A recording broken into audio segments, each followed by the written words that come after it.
More than 2,200 people stepped onto the world's most famous ship. Only about 700 would see the sunrise again. The Titanic was called unsinkable. Just 4 days later, it disappeared beneath the freezing Atlantic Ocean. How could the greatest ship ever built vanish in only a few hours? And what really happened during its final night? This is the true story of the Titanic. A story of hope, courage, heartbreak, and one of history's greatest disasters. It was April 10th, 1912. Crowds filled the harbor in Southampton, England. Families smiled, children waved. Everyone believed they were watching history. Titanic was the largest passenger ship ever built. People called it a floating palace. The ship was almost 883 feet long. Inside were grand staircases, fine restaurants, music rooms, and luxury cabins. For many passengers, it felt more like a five-star hotel than a ship. Some believed nothing on earth could sink it, but one small mistake would soon change everything. Not everyone traveled in luxury. Deep below the upper decks, hundreds of families lived in small third-class cabins. Many were leaving Europe forever. They dreamed of a better life in America. For them, Titanic was more than a ship. It was a new beginning. Above them, millionaires enjoyed the finest food in the world. Crystal glasses sparkled under bright lights. A live orchestra played beautiful music. Everything felt perfect. No one knew this luxury would soon become a desperate fight for survival. As the sun disappeared beyond the horizon, Titanic entered the cold North Atlantic. The sea looked peaceful. The sky was clear. The stars shined brightly above the ship. It was the perfect night for sailing, or so everyone believed. Then, far ahead of the ship, something waited in the darkness. It was silent, cold, and almost impossible to see. Within hours, the unsinkable Titanic would face its greatest test. The next decision would decide the fate of more than 2,200 people. The night grew colder with every passing hour. The sea was calm. Too calm. Without waves, it became much harder to see ice floating ahead. The crew knew they had entered dangerous waters, but nobody expected what was waiting in the darkness. Earlier that day, several nearby ships sent wireless warnings. They reported large icebergs directly in Titanic's path. The messages reached the radio room, but the operators were busy sending passenger messages to land. Some ice warnings never reached the bridge. It was a small delay, with enormous consequences. High above the deck, two lookout sailors stood inside the crow's nest. Their eyes searched the endless darkness. The freezing wind cut across their faces. They had one job: find danger before it found the ship. Then, at 11:40 p.m., one lookout suddenly froze. Straight ahead, a giant iceberg appeared from the darkness. It was much closer than anyone expected. He immediately rang the warning bell.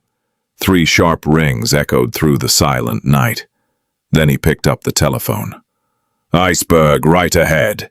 On the bridge, First Officer William Murdoch reacted instantly. "Hard a starboard!" The helmsman quickly turned the wheel. At the same moment, the engines were ordered to reverse. The giant ship slowly began to turn. Everyone hoped it was enough. For a few seconds, it looked like Titanic might escape. The bow slowly moved away from the iceberg. Then, a loud scraping sound echoed through the ship. The iceberg brushed against Titanic's right side. It did not make a huge hole. Instead, it damaged several compartments below the waterline. That was enough. Most passengers felt only a small vibration. Some continued playing cards. Others laughed and returned to bed. Very few people believed anything serious had happened. But deep below, freezing Atlantic water rushed into the ship. The disaster had already begun.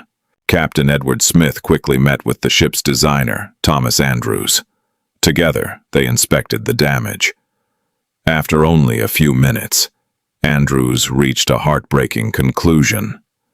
Titanic could stay afloat for only a short time. The ship that everyone believed was unsinkable was going to sink. Everything changed in that moment. The crew rushed across the ship. Passengers were told to wear life jackets. Many smiled. They thought it was only a safety drill.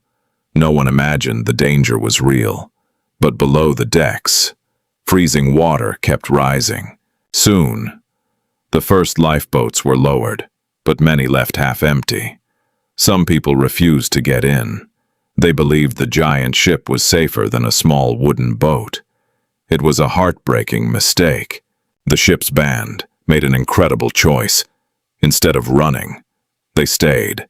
They continued playing music. Their calm melodies helped reduce panic, even as the ship slowly tilted into the icy sea. Their courage would never be forgotten. As the bow sank lower, the back of the ship rose high into the air. People held on to the railings, others prayed. Families hugged each other one last time. The freezing Atlantic surrounded them. Then, the lights suddenly went out. Darkness covered the ocean. At 2:20 a.m. on April 15th, 1912, the Titanic disappeared beneath the Atlantic Ocean. More than 1,500 people lost their lives. Only about 700 people survived. The world's greatest ship was gone. Hours later, a rescue ship, the RMS Carpathia, arrived. It found only lifeboats. The survivors were cold, exhausted, heartbroken.